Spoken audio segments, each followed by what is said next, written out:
We'll call our meeting to order. Welcome to the Wednesday, September 24, 2025 meeting of the Liberty Lake Planning Commission. I'm getting echo. Sorry, I'm trying. That's all right.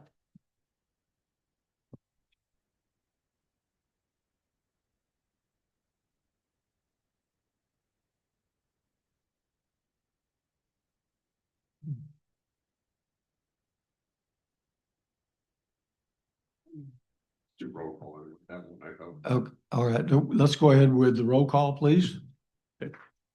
Joe Mann, Here. Tom Salberg, Here. Jim Baumker, Here. DG Garcia, Charlie Jenks, Here. Bill Follier, Gene Hoischel, Here. and Troy Molnix. Here. Thank you. Note that Commissioner Garcia and Foyer are not here. Commissioner Foyer has a work commitment and asked to be excused, so entertain a motion for excused absence for him. To excuse Phil. Second. And Commissioner Garcia is now here. Moved and seconded, all in favor? Aye. Thank you. Will you please stand and join me in the Pledge of Allegiance?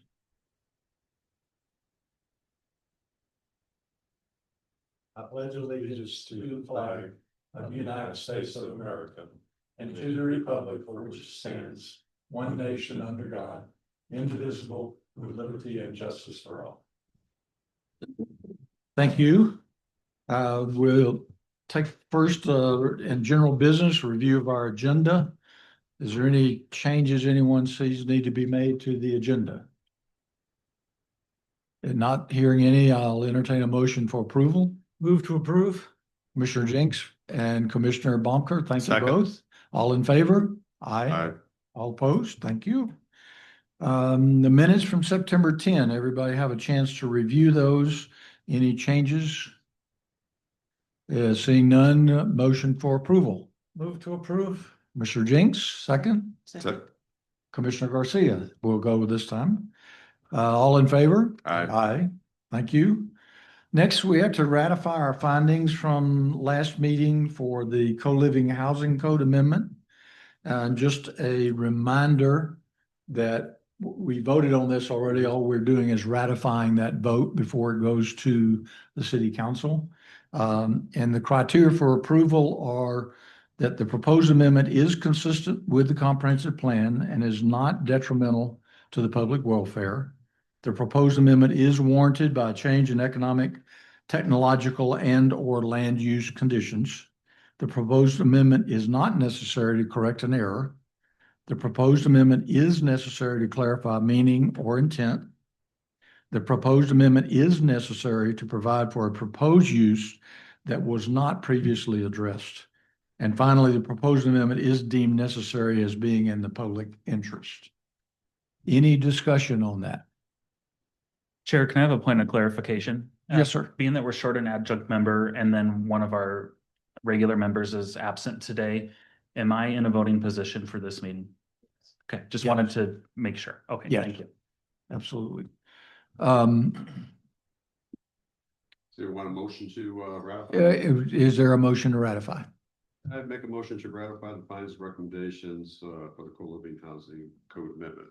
Thank you, Commissioner Baumker, second by Commissioner Sahlberg. Any other discussion?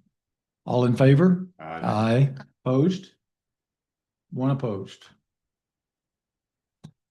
All right, Commissioner Jenks in opposition. Next, we move on to workshops. Our first is our network analysis workshop. Yes, so I just wanted to welcome Parametrics here today. We have in our audience KJ Hanley, and we have online Mitch Hadfield. And I'm going to introduce KJ. Do you want to just introduce the workshop? Sure. I'll step up here and just introduce. So KJ Hanley with Parametrics. So been working with the city for quite a while now. So this is the second transportation or the network analysis that I've been involved with. So it's exciting to see how much progress has actually been made from the last one to this. So I'm here just to help answer questions and do it. Mitch, who's online, is the traffic specialty guy and he's been doing all this, so he's gonna run the presentation. I'll be sitting out in the back, but if there's any other questions, feel free to shout, throw something at me, and I'm happy to help or answer questions as needed. Mitch? And Mitch, I'm gonna stop the share and let you go ahead and share your screen. Okay, sounds great. Thank you.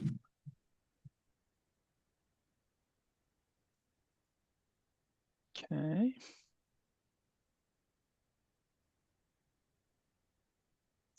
See, can you all see that? Yes. Okay, wonderful. It's nice to be with you this evening. So I'll be walking you through our network analysis. So we'll go over the previous network analysis that was completed in 2020 briefly, just to set the context for this analysis. We'll go over the study area. It's changed slightly since the last network analysis increased. We'll look at the data that we collected as part of this analysis. And then we'll look at growth assumptions that we use to project the turning movement volumes from 2025 into our short-term 2028 and our long-term 2046 years, analysis years. And then we'll look at the results of our analysis, and then we'll walk through both short-term and long-term mitigations, and then we'll conclude. And there will be question breaks throughout the presentation on blue screens. You can feel free to ask questions throughout the presentation, or you can wait till a question break, but there'll be several throughout the presentation. So like I said, the previous network analysis was completed in 2020 with a short-term year of 2025 and a long-term year of 2040. And 19 intersections were studied as part of that analysis throughout the city. And the findings of that analysis, the mitigations that were recommended were to construct 2 signals and a new roundabout, which each of those have been completed in the city. And then there were 2 long-term recommendations, one to widen the Harvard and Mission roundabout to a multi-lane roundabout, and to add dual southbound left turn lanes at Liberty Lake and Appleway Avenue, which will both also included this round in the long-term analysis. We can talk about that when we get to that. And here's just a little map showing the network changes since 2020. It shows those, the several new signals that have been constructed, several new roundabouts, and new roadway connections where new development has gone in. So this go round for our network analysis, this is our study area, and each of the gray circles represents a study intersection that we collected data at and that we analyzed for both short-term and long-term conditions. So now I'll present some of the data that we collected. Oh, yes, please. Question. So in the study area, did that include, what's the right out here? Country Vista and what's the street right out here? No. Mission? Signal Drive? Yes. Country Vista and Signal Drive. I didn't see that. Well, it's not Country Vista. Signal and Mission. We had both Signal and Mission and Appleway and Signal. That is, okay. Thank you. Yep, no problem. I thought that was Country Vista going this way.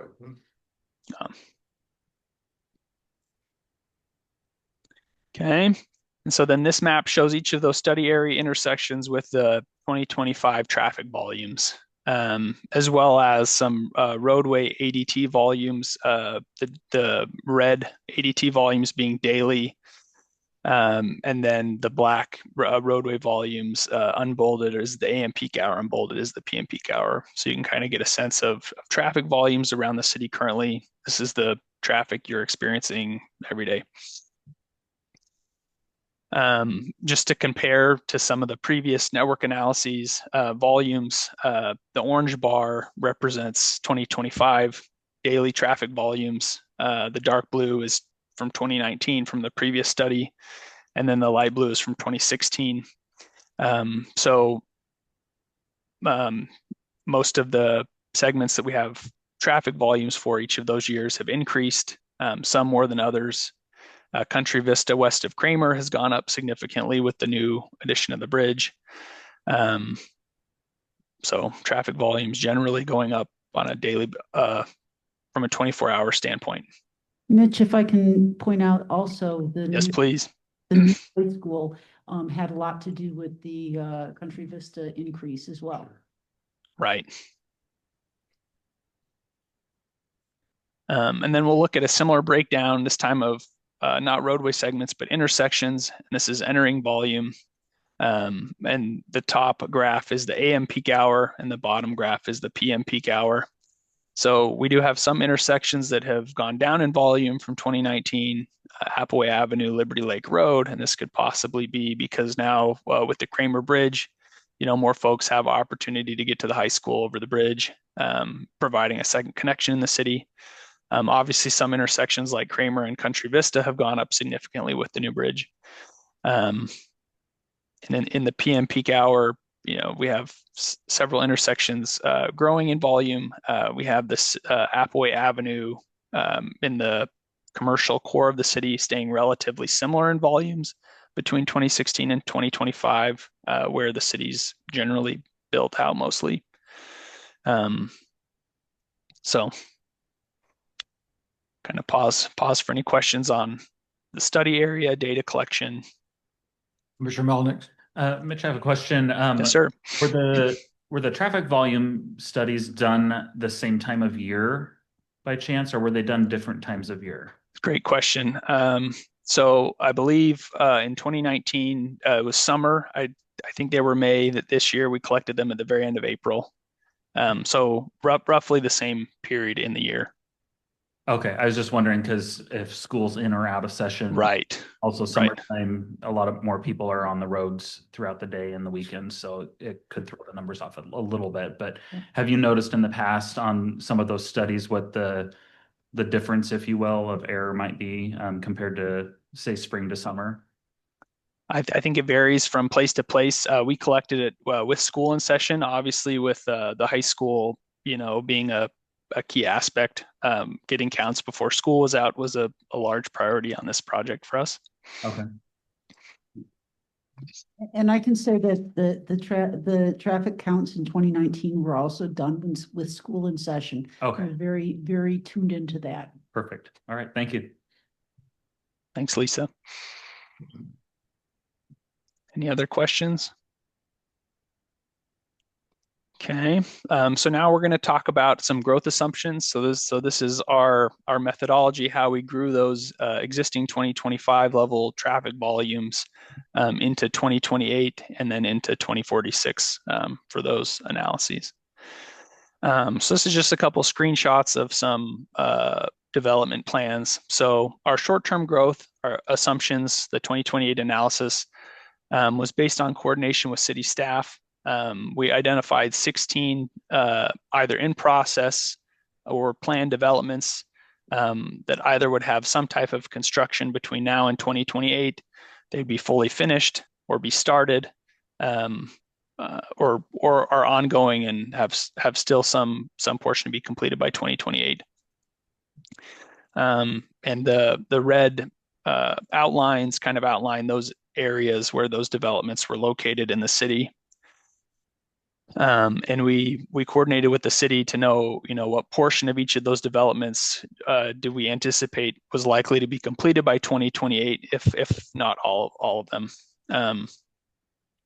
And then we took those developments, and for each of them that had a trip generation letter, we took that trip generation.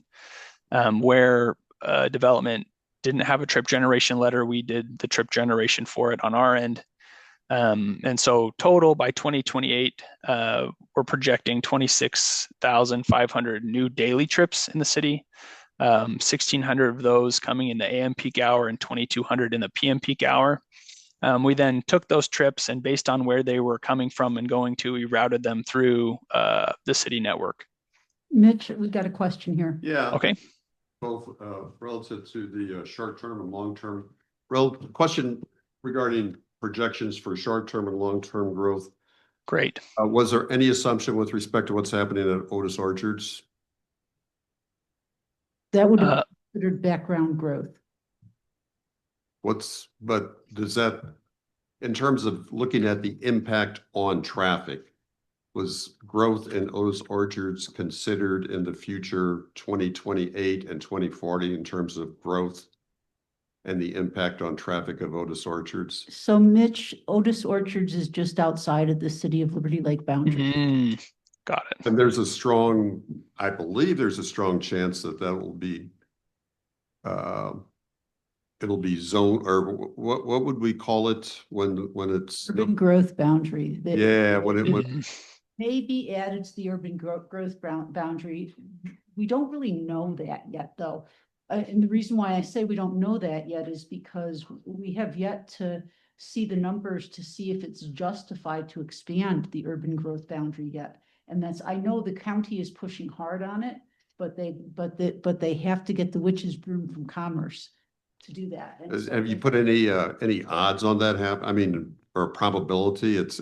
We'll know it's- better. We'll know better later in the year. I mean, they're going through that process right now, but they really have to do the environmental impact statement on the different options, and they also have to really demonstrate. And the numbers I've seen, I don't know that that they can justify that expansion in the urban growth area. So I thought it was already kind of and assumed that was going to happen. I would, if I was a betting woman, I would say that if they can justify expansion in the urban growth area, that's an area that would be included, but that's not a given. But if it was, I would imagine that would have a dramatic impact on Harvard Road. Yes. Lisa, is that development that we're referring to north of the city? It is north of the city, Mitch, and it's north, and it would be on the west side of Harvard Road. Got it. Okay. But again, that would be a long-term and playing out, because they'd have to do the urban growth boundary. They'd have to, and then they would, I mean, potentially they'd have to change the zoning. They'd have to get development proposals in the pipeline. So in the short term, in the 3-year scenario. 3-year, you're right, yeah. But in the long term, and by the time we get to the long term, we're probably going to be updating this. And just a question, isn't one of our long-term goals to complete the roundabout at Wellington and Harvard, which is the entryway that Jim's talking about Yeah, from Otis Orchard? yes, Okay. And I think that's in this, isn't it? it is. Yeah, okay. And I'll briefly speak to the future 2046 growth assumptions too in a second, but we will see the Harvard Road volumes grow significantly, and I can talk to that in a minute.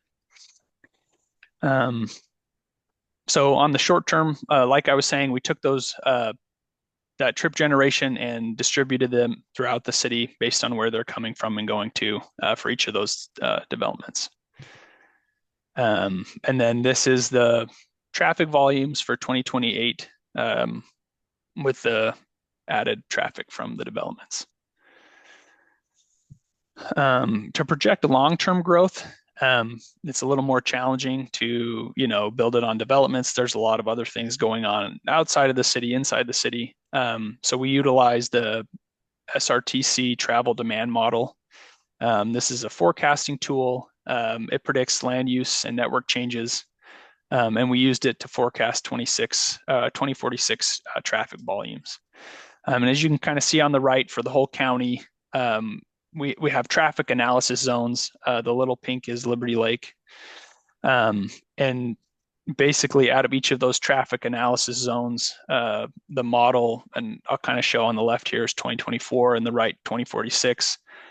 Each of the traffic analysis zones has a assumed number of households and a number of employment. And based on the households and number of employment and roadway connections, it will forecast traffic volumes daily, AM peak hour, PM peak hour throughout the city. And so this model also includes land use assumptions from SRTC that are outside of the city. So that'd be, the Otis Orchards, things north of the city. And so we worked with the city staff to tweak SRTC's base assumptions. We updated them based on the land capacity analysis from Liberty Lake. And we also updated their employment numbers and household numbers for 2046, which we felt were slightly under what might be forecasted. And so then using those forecasts, we then grew the 2025 volumes into the future 2046 levels. And this is kind of what those volumes look like.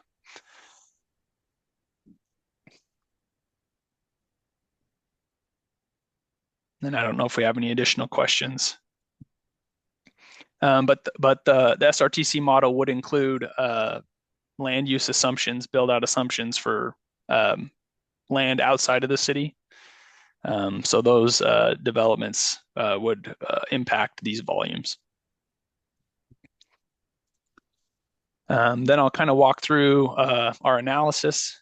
Many of you might know, you might not know, from a traffic engineering standpoint, often we'll refer to the operations of an intersection by level of service.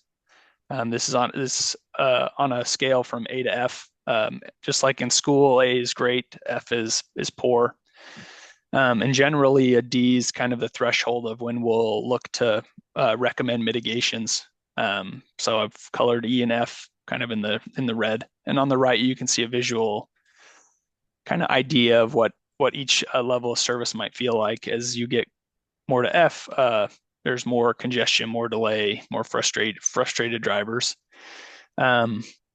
It's described slightly differently between signalized and unsignalized intersections. There's slightly different thresholds shown on the screen. And then also one nuance, where there's minor road stop control, a level of service is reported for the worst movement. So it's frequently the stop controlled movement. For all-way stop, roundabout, a signal control, it's reported for the intersection as a whole, the average delay per vehicle. And Mitch, not to be a purveyor of the obvious, but I do want to really point out the fact that these delays are seconds of delay. Right. Yes. Thank you. It's so even at a level of service E, you're not even waiting a minute. Right. You're waiting a minute, around a minute. Right. Correct. Thanks for pointing that out, Lisa. Sure. And so this is a map of existing conditions, what's out there currently. So mostly the city, very good operations overall. A lot of the projects that were recently completed have addressed a lot of the large development needs that have been ongoing. There is the Mission and Country Vista and Mission and Signal intersections, which are currently minor road stop controlled, but do have some delay on the stop controlled approaches. Our short-term 2028 analysis, we identified several more issues that come up with the addition of those trips we talked about earlier. We mentioned Otis Orchards, Wellington Parkway, and Harvard is one. It's currently stop controlled. We have the two intersections on Mission that we just barely talked about in existing conditions. On Liberty Lake Road, the two signals experience level of service E in the PM, and then the off ramps of the interstate near the school in the morning peak hour. Oh, sorry, should have gone to this slide to go through those. So these were the identified level of service deficiencies, and when we get into the next section, we'll talk about mitigations for them. And then long-term level of service. Some additional intersections identified here.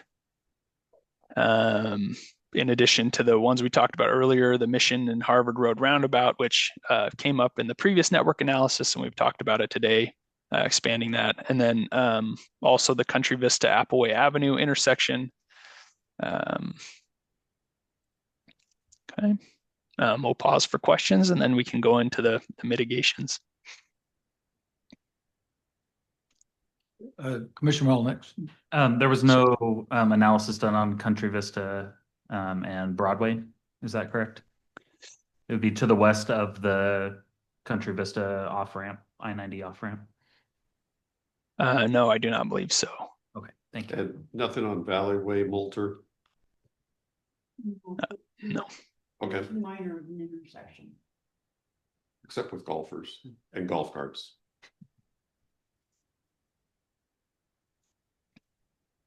We did collect data for golf carts, and we have that in the report. I didn't put that in this slideshow, but we did look at golf carts. It was actually surprisingly minimal in terms of, except around the schools.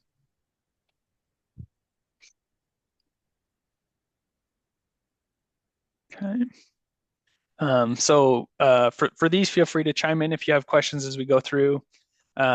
So for short-term mitigations, we'll look at each of the intersections with deficiencies, and we'll kind of talk about our analysis and mitigations we identified and the level of service they would perform at with those mitigations.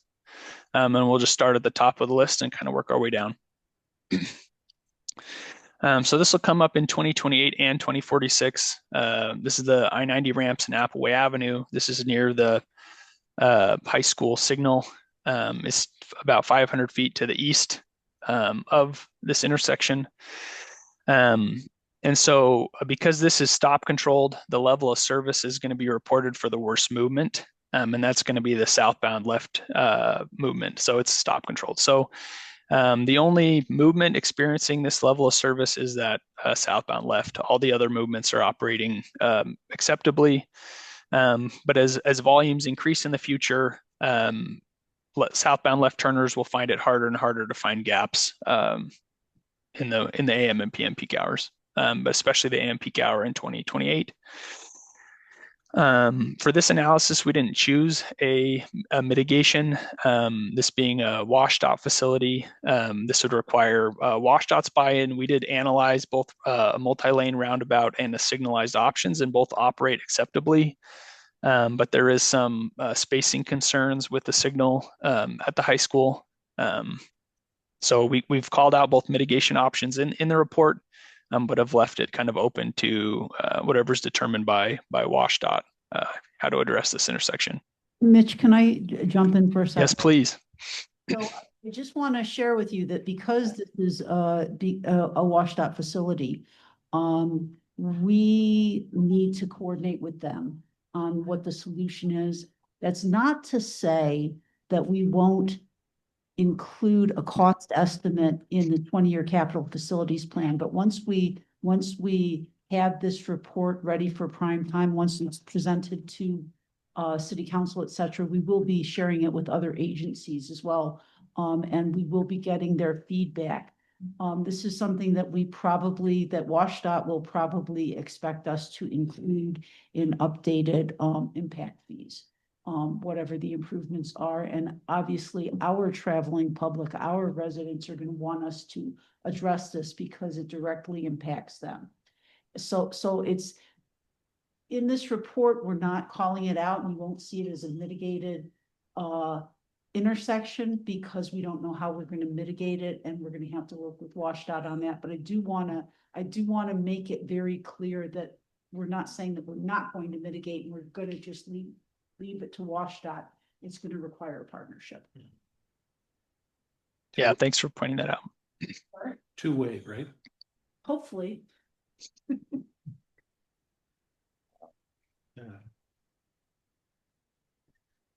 Okay, so this is at the Liberty Lake Road. So we'll go to the next one, Liberty Lake Road and Appleway Avenue.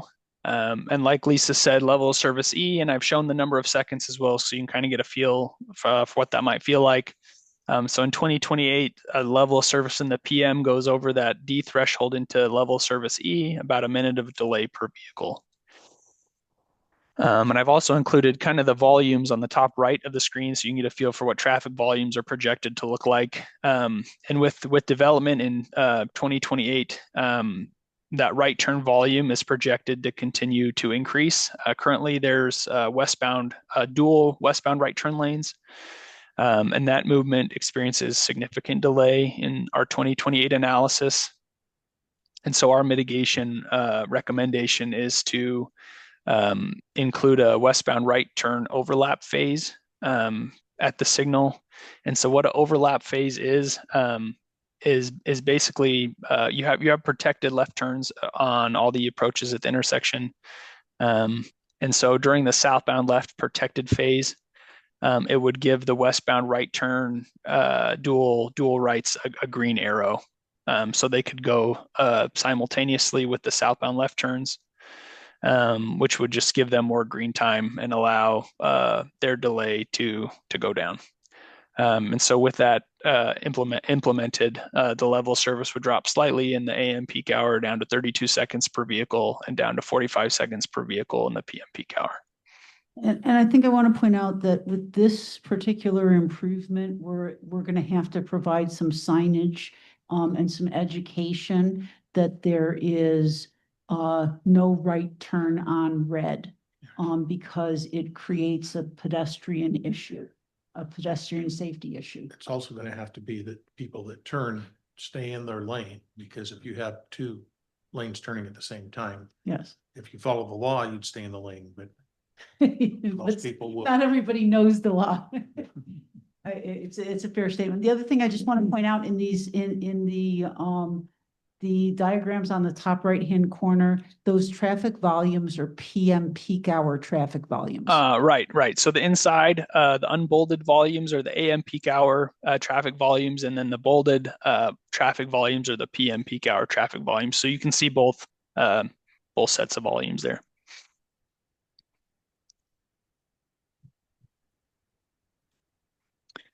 Okay, and we'll move down one intersection to Liberty Lake Road and Country Vista Drive.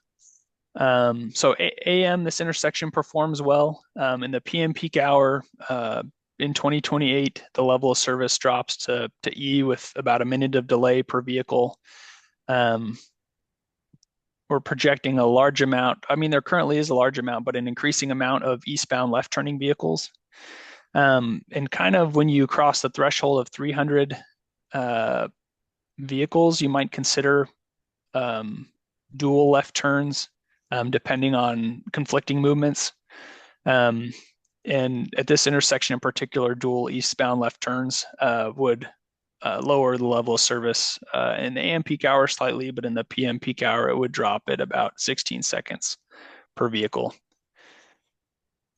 So that would entail adding a second eastbound left turn lane. There's currently one at the intersection. And Mitch, if I could jump in here for a second. Sure. As you probably recall, we do have a capital project associated with Country Vista where we're going to be putting in the boulevards, et cetera. And that is slated for, I believe, construction in 2027, 2028. The improvements that Mitch is talking about here would be incorporated into that Country Vista Boulevard. And it's broken up into two phases. The first phase is going to be the portion that is closest to Liberty Lake Road. So basically east of Kramer Parkway, and the second phase is going to be west of Kramer Parkway. So again, this is something that actually can be implemented in the short term and would just get rolled into that project. Are you taking into account Topgolf's going to add a few cars to that area? Yeah, that was included in the growth projections.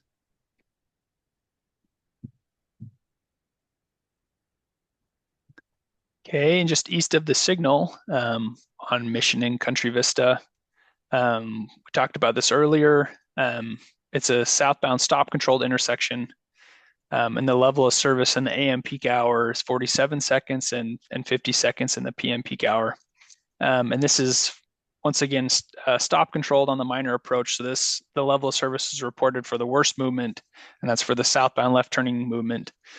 And there's just a high amount of eastbound left turners, and then through movements that conflict with that southbound left, making that left turn hard to make. And as you can see, there's only 5 in the AM peak hour and 10 in the PM peak hour. So it's a very small amount of vehicles making those turns.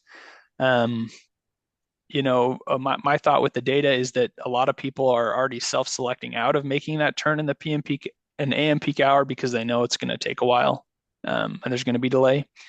And so our mitigation recommendation is to restrict southbound left turning vehicles. Not for the whole day. You could sign it for just the peak hours. To recommend folks not to take that movement. But like I said, it's a very small amount of vehicles during the peak hour, and throughout the rest of the day functions fine. Well, this is, I guess, where I had the question is, the traffic coming, I'm sorry, the traffic coming out of the shopping center is an issue. It is an issue, and at some point, I think we're probably gonna end up having to sign that for no left turn, right turn only. And there is plenty of means to get in and out of that, and we've got plenty of a network that people can get around. It wouldn't be, Well, yeah, but it wouldn't be well, overly there needs to be, burdensome. I agree, there needs to be a solution, but it's not mentioned here in the And that's it, because that actually wouldn't really be, that's, intersection. that would be, yeah, it's not really an intersection per se, but it is something that is on our radar, and it's but this is a conversation we're gonna have to have with the shopping plaza. Okay.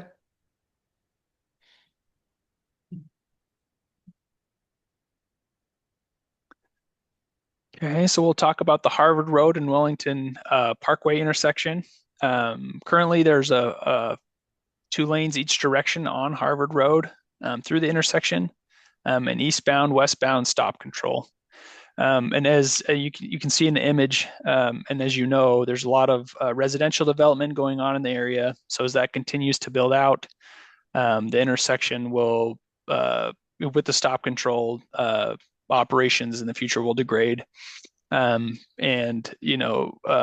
we'll need some type of mitigation at the intersection, and through coordination with the city, there will be a developer-driven roundabout at the intersection, which will improve performance, level of service A, both in the AM and PM peak hour. And the roundabout here will allow north and south traffic to flow freely, and also provide the east-west traffic the opportunity it needs to find gaps and go. So,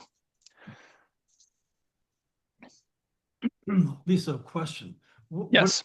What do you mean by developer driven? So, this is an improvement that is, basically the onus is on Greenstone, because it's a function of the River District development. It was called out as part of the SAP. Volumes are getting to the place where they are enough. This is a TIF lift reimbursable, and actually there is some question at this point whether we would do it or whether they would do it. But in either case, whether the city does it or whether Greenstone does it, it is TIF and lift reimbursable. So if the city does it, one of the things though that I would say is that it may make more sense for us to look at a signal. Greenstone had a vision for this to be a roundabout, but I do think that if the city does it, it's going to be way more cost effective for us and more pragmatic for us to put in a signal. So it's count driven. Are we close to getting to the point where it's going to Yes. trigger? Yes, yeah, and so right now, I believe that it's either in 2027 or 2028 that we're expecting them to be doing that. It's not next year, but I think it's the following year. I'm pretty sure it's 2027. But again, there is some discussion as to whether, because it's existing right of way and because of the traffic control that would need to be involved as part of this, if it makes more sense for the city to do it. So I point that out. For years, we've talked about this as developer driven. It is developer driven, but the funding irregardless, the funding would be covered through TIF and lift. Is that an 80-20 type of deal? No, it's 100%. Is it 100%?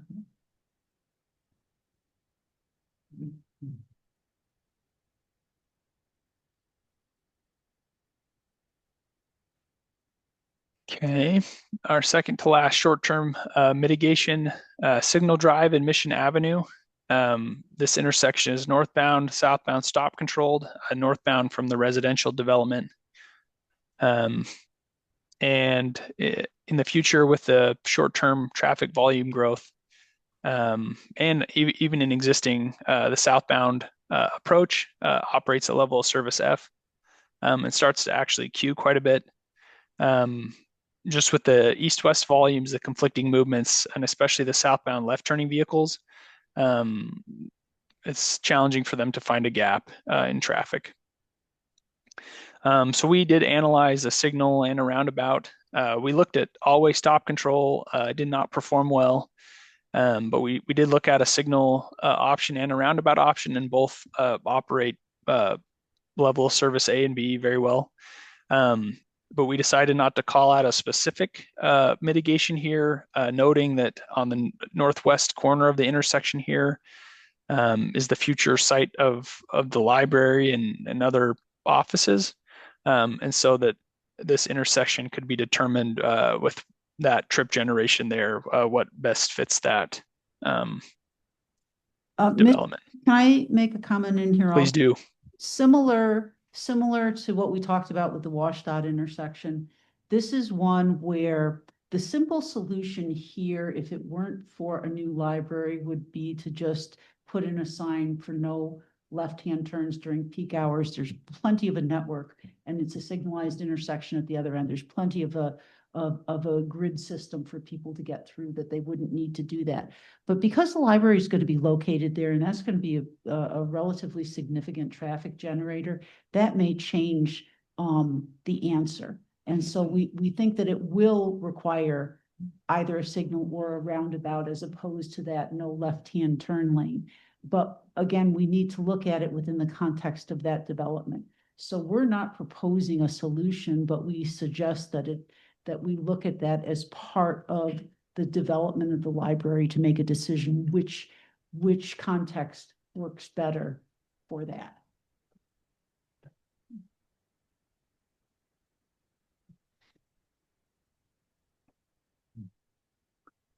Okay, so that's concludes our short-term mitigation review. Any additional questions?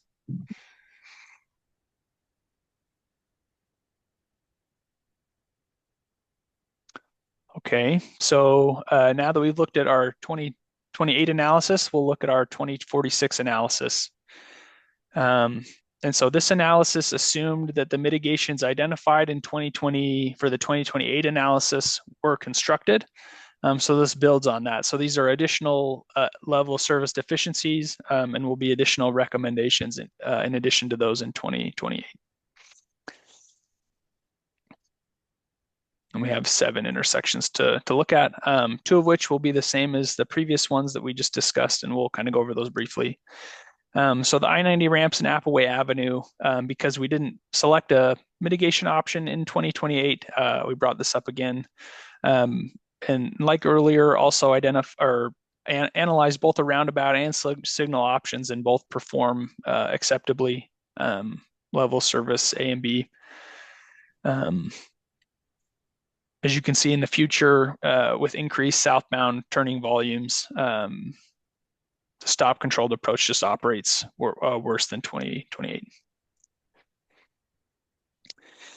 So next we'll look at Kramer Parkway Country Vista. So this is the signal. In the future, as development happens, as traffic patterns change, especially in the AM peak hour next to the high school, the signal will operate at level of service E. So slightly over the threshold, a little over a minute of delay per vehicle. And the existing signal timing and signal splits just no longer function well for this intersection. Currently, the cycle length is about 90 seconds. And as traffic increases, generally, we'd increase the cycle length. In several other parts of the city, the cycle length is around 120 seconds. And so extending the cycle length here and adjusting the splits for the new traffic volumes allow the signal to operate at level of service D in the mid 40s of seconds per vehicle delay. So without constructing any additional laneage.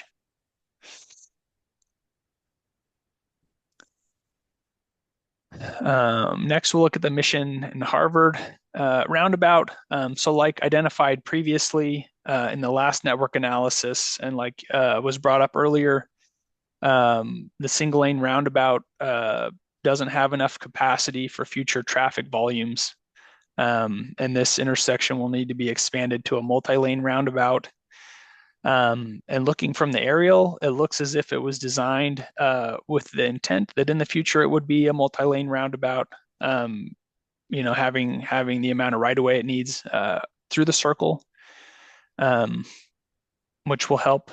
But in the future, with a multi-lane roundabout, the level of service would improve to about 9 seconds of delay per vehicle in the AM and about 15 seconds of delay per vehicle in the PM peak hour.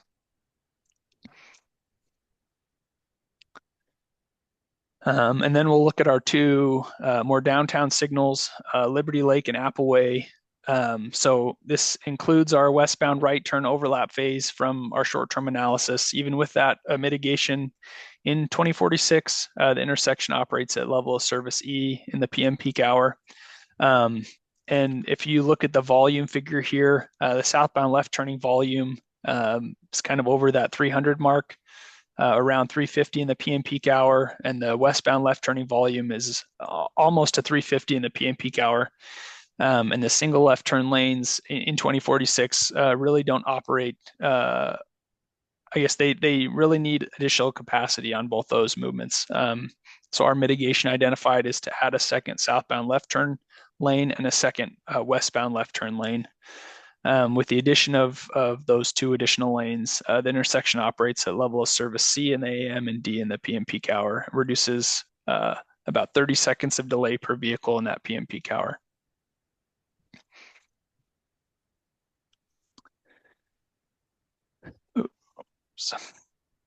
Okay, Liberty Lake and Country Vista. So if you recall, 2028, we recommended adding a second eastbound left turn lane. And if you look at the volumes, two of the highest turning movements here are the eastbound left and the southbound right. Currently, it's two southbound through lanes, the outer which being a southbound shared through right. And with those high volumes, the intersection really needs a separate right turn lane. With the through volumes, this could be accomplished in two ways. Either you have a separate right turn lane, or you convert one of the through lanes into a southbound right turn lane. And then in addition to that, also adding a southbound right overlap phase, which would allow those two heavy movements, eastbound left and southbound right, to go at the same time. Which would improve level of service to level service C in the AM peak hour and D in the PM peak hour. Country Vista and Appleway Avenue. So as you can see on the aerial, and as you know from experience, there's a lot of development going on in this area. A lot of residential development. The intersection's currently stop controlled in the northbound direction. And in the future, with increased volumes, those turning movements off of the stopped approach will find it increasingly hard to find a gap in traffic. And intersection operations will degrade. We did look at a single lane roundabout here, and it did not perform well. So our recommended mitigation is to signalize the intersection. You know, throughout the whole corridor, there are several signals along this corridor, so it would also make sense in conjunction with those signals, and they could be coordinated. Question, Mitch. Yes, sir. I don't see that you're adjusting speed limits in there. And as we get to that being a congested zone, the hazard is 45 mile an hour, which is usually 55 to 60 mile an hour, both eastbound and westbound, on a car trying to turn in that. It's different. Right. So would a 35 mile an hour speed limit through that, as it becomes more congested, be more? From a safety standpoint, definitely. From an operations standpoint, finding gaps would still be similarly an issue. So the level of service would stay about the same. But from a safety standpoint, you know, with high volumes and low gaps, and people start to, you know, if they wait for a while and they get frustrated and they try to shoot a gap, you know, obviously there's a safety concern there as well. So one of the things, Tom, and I know that you know this in the city, our speed limits are 35 miles an hour on an arterial unless otherwise posted. As we see build out in this area and we see the volumes increase, we will want to limit it. When we get out to the Country Vista, west of Liberty Lake Road, that's probably going to end up going down to 25 miles an hour, just because of the pedestrian oriented nature. This Appleway, though, not so much. But it definitely needs to get lower to 35 miles per hour. But at a point when we have enough development out there that it doesn't feel, people are going to drive what feels comfortable on the roadway, you know that. So it just becomes an enforcement nightmare if it. It becomes a fatality nightmare. The hell with the enforcement part of Okay, it. that's fair. Once we have serious injury and fatalities, and we're Sure. trying to reduce those, so. We can have Luke and Ben take a look at the volumes now and see if we're warranted to bring it down at this point. I think that it does make some sense. Yeah. Thanks. Okay. And then once again, the signal and mission intersection, same deal we talked about earlier, southbound vehicles experiencing a high amount of delay. And so we've looked at both the signal and a roundabout, and both will operate well in 2046. Kind of depends on trip generation from the library site as to what will be the preferred mitigation when that goes in. Pause if there's any additional questions, then we'll look at a large summary table with all the short-term and long-term mitigations, and we'll conclude our workshop. Lisa, I have a question. Yeah. I understand the short-term and long-term projections you have in the report. What I don't see, and maybe I missed it, is a clear description of the growth that takes place between short-term and long-term in terms of what's going to be built, where it is, and how the trips affect the long-term. I just don't see any dialogue there. So there is an appendices, Okay. a massive appendices. What you should know, you planning commission should know that the inputs for that was what you've already looked at, the employment growth and the land capacity analysis. We are looking at 2046 being our build out year. And so the 2046 volume is based upon that land use that you've already seen, that the housing, the employment, et cetera. So that is the basis for that build out analysis. And that is contained within, there is data within our, in the appendices. Is that clearly explained in this report? I didn't read it in this report. That's the reason why I bring it up. Okay. Maybe make it clear that the difference between short-term and long-term includes we can all that certainly, you just described. That's fine, but just make it clear where to find it. And I will say the long-term growth also includes SRTC's future land use assumptions for areas also outside of the city. So for, build out north of the city and other places, it also accounts for those trips that are generated there that would use the city facilities. And we feel comfortable that Washtenaw not going to have any more entrance exit on the freeway, the Liberty Lake area. so it's interesting because the Spokane Valley Sub-Area Transportation Plan, they actually floated the idea of putting one at basically on the alignment of Henry Lane and replacing the Greens Ferry or the Greenacre flyover. Huh? Making Where? it like a real interchange. So, but the reality, by the high school. Oh, okay. But the reality is that the cost of that is something, it's astronomical. It's not within Washtenaws budget. It's certainly not within the city's budget. It may be something that eventually will come down the pike, but I think that it's probably 15 or 20 years out. I promise you, this will get updated before that happens. We'll be gone. Okay.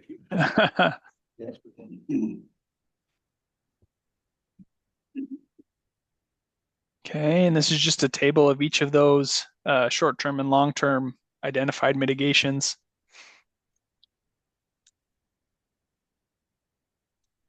And then just conclude with, you know, the city's had a proactive attitude toward transportation needs, and we've definitely seen that, you know, with our previous network analysis. And yep, I think we'll just leave it with that.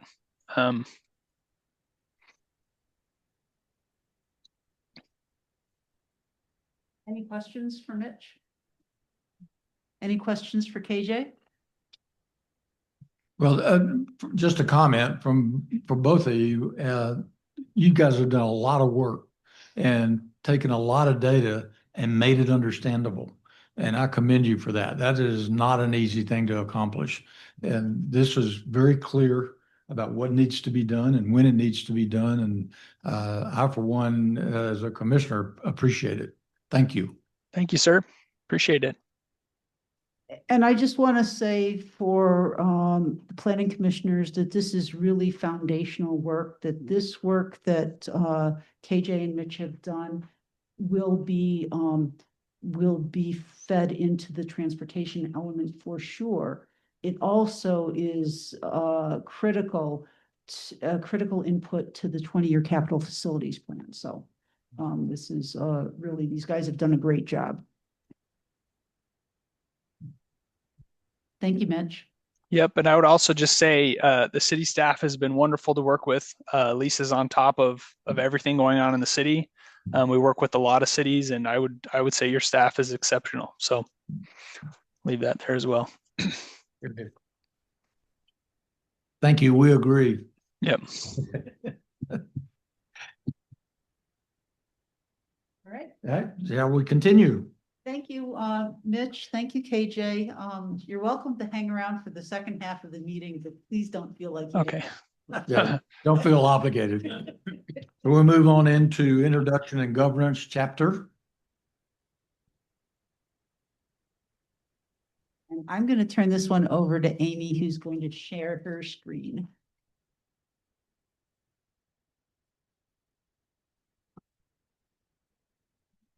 Good afternoon, commissioners. So we're going to go through this similar to how we've gone through some of the other chapters, where I'm not going to read everything that I've changed to you, but I am just going to scroll through and at every page kind of give everybody a chance to give us feedback or provide any comments or answer any questions. So on the first page, we're going to update the photo when we get into the formatting phase. So I'm not going to do that right now. For this introduction section, I just kind of did a rework of the existing introduction to make it a little bit more current, a little more conversational. And then I added some information since the GMA included an additional goal. So we had to change some stuff to incorporate the climate change and resiliency. By the way, that introduction, the wordsmithing on that is excellent, by the way. Thank you. Are there any other comments or questions or feedback on this first page? The second page is the same thing. We just added that the GMA added climate change and resiliency as a 15th goal. So we just made sure that that reflected that. These are just kind of some small editorial things. I also added this, this paragraph right here to show, because the question here is what's the purpose of a comprehensive plan? So this kind of goes over the visioning portion of that, but I added this little section to kind of show operationally what it does, the purpose that it serves. And then I deleted this because it feels a little bit redundant. And so it just seemed like it was easier to just kind of clean it up and take it out. Okay. Any comments? Yep. So in this section, we added the vision statement that was developed through the strategic plan. So it's kind of a second vision statement, if you will. They're very similar.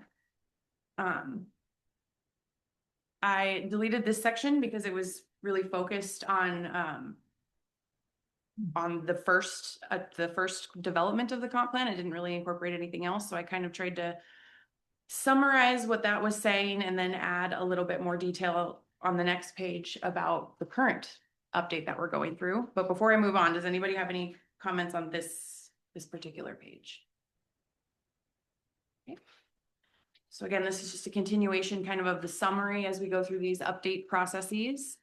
And then once we have some more a firmer timeline of what the adoption process milestones will be like for this, we'll update this little section down here. This was just updating things to kind of show that the state legislature changed our update process. So we went from 8 years to 10 years with a 5-year check-in. So this is just kind of showing that. No comments? Gonna breeze right through this. Again, I just deleted this section because it was really kind of rehashing the 2015 update that we kind of had already gone through in the previous section.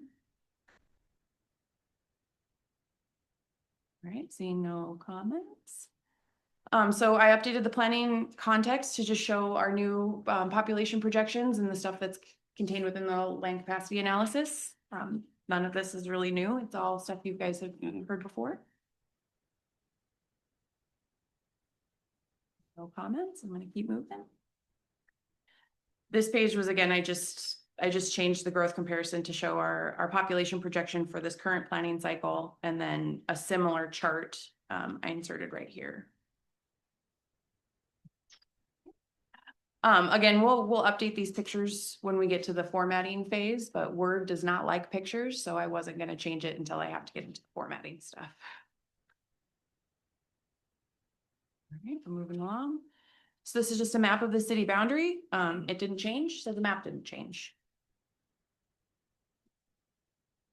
Yeah, actually, and just let me point out that the planning commission has updated that map a couple times since I've been here with it, with annexation. So this is something that we regularly update. Okay, so now we're into the goals and policies. There were just 2 changes. The change to policy 4 was just to reflect the language that's in the cited RCW. And the policy 6 was changed to, again, reflect the timeline change in the GMA. And that is the conclusion. Any questions, comments, feedback? Questions, comments? It's hard to take issue with anything you've done. Thank you. All right, we'll move on unless there's any other discussion to citizen comments. Do we have any citizen comments online? Anyone present? Seeing none, then we'll move on to reports. First, Secretary's report.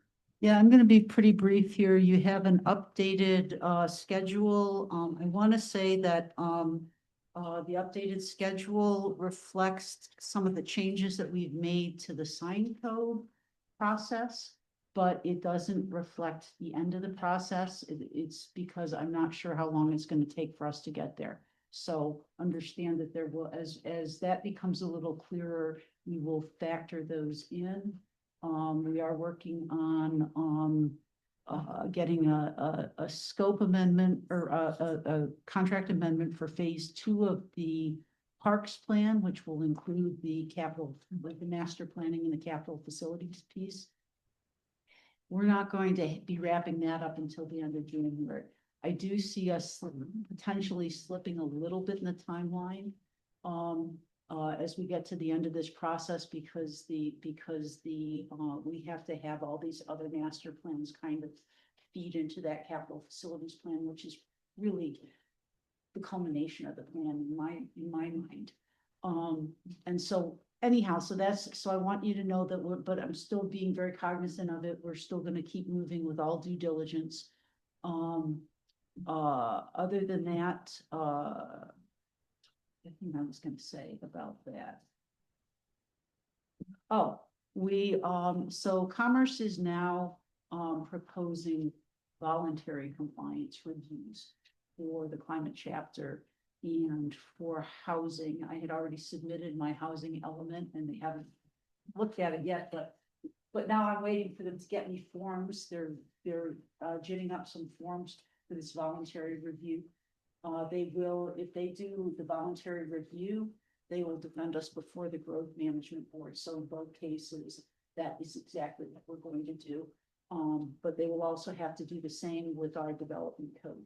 And so, as it relates to the housing changes, but, again, I think that that's to our benefit, so we'll make certain that we take advantage of that. And with that, unless anybody has any questions for me, I Yeah. think I'm done. Yes, I have a question. Was it last meeting you were talking about the city's facilities plan and volunteers from the planning commission to participate in the facilities Yes. plan? So yeah, we do need to, yes, we do need to firm that up. So I have heard from a couple of people. I've heard from Tom, I've heard from Jim, and I'm wondering if there's anyone else that's interested. I do have a name from community engagement, and Parks Commission is going to be talking about it also at their next meeting. So just trying to put that, we're still trying to put that together. So, Okay. Is there anyone else who's interested? Do you want to firm up the people who have expressed their interest as official planning commission appointees to that capital facilities planning? When does it start meeting? So I would see us probably trying to pull together, the calendar's flying by. Probably sometime in November, we would pull together a meeting just to kind of cover the scope of it. I'm not really gonna have data coming in until October, November, December timeframe. So I really see us probably getting together a couple times after the holidays to really put that together. And Kyle and I need to do some work on the revenue projection side of the house. I will say a couple things about that. Kyle and I have talked about this. One of the things that we have thought, while we do our capital facilities plan, I actually do a cost of living adjustment as we move out in the 6-year period. And we do that based upon some well-respected indices for projecting inflation for construction and for equipment.